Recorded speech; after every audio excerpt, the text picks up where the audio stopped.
the words of Judge Richard C. Wesley, an outstanding colleague with a keen legal mind, Sonia Sotomayor brings wealth of knowledge and hard work to all of her endeavors on the court. Sonia Sotomayor was born in Bronx, New York. She graduated as a valedictorian of her high school, and that was not where her accomplishments stopped. As the website SupremeCourt.gov states, Sonia was a graduate of two of America's leading universities. She received her bachelor's degree in 1976 from Princeton University, graduating summa cum laude, receiving one of the highest academic honors as an undergrad. She then earned a JD from Yale Law School, as she was also the Yale Law Journal editor. Overall, Sotomayor has worked at almost every level of judicial systems. Sonia served as an assistant district attorney in New York in 1979 to 1984.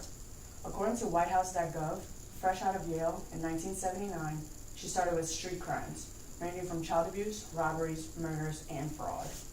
She then went into private practice in 1984. She did work including real estate, banking, employment, and contracting. She further litigated commercial matters in New York at Pavia and Harcourt. There she served from 1984 to 1992. In 1991, President Bush nominated her to the U.S. District Court. There she served from 1992 to 1998.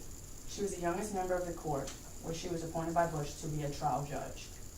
Following from 1998 to 2009, she served as a judge on U.S. Court of Appeals for Second Circuit for 11 years.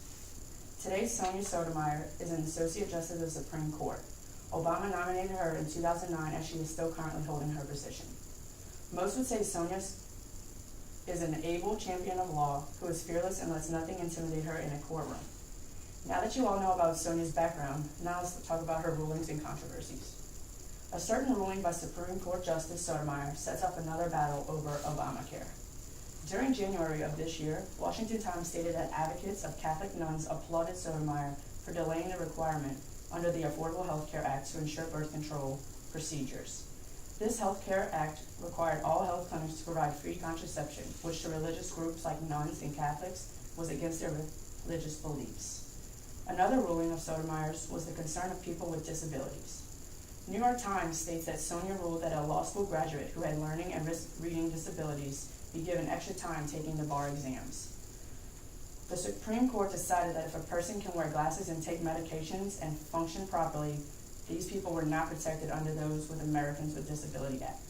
Sotomayor found that the graduate was disabled and that she had special accommodations while taking her bar exams. Next, I will be telling you all about some of her controversies. One controversy that Sotomayor ruled against dealt with abortion rights. A website called On the Issue states that Sonia ruled against an abortion rights group while challenging a Mexico City policy, which stated that nations that receive U.S. funds may neither perform nor promote abortions. Basically, the abortion rights advocates felt that their First Right amendments were being violated by this policy. Sotomayor ruled a dismissing of the case, saying that their First Amendment rights had not been violated, nor were they denied due process. The Supreme Court made it clear that the government is free to favor anti-abortion positions over pro-choice positions and can do so with public funds. I have now informed you all of Sonia Sotomayor's background, some of her rulings, as well as some of her controversies. As Sonia would say, you have to always work harder. And with that being said, she has proved her position as an associate of the Supreme Court. Thank you.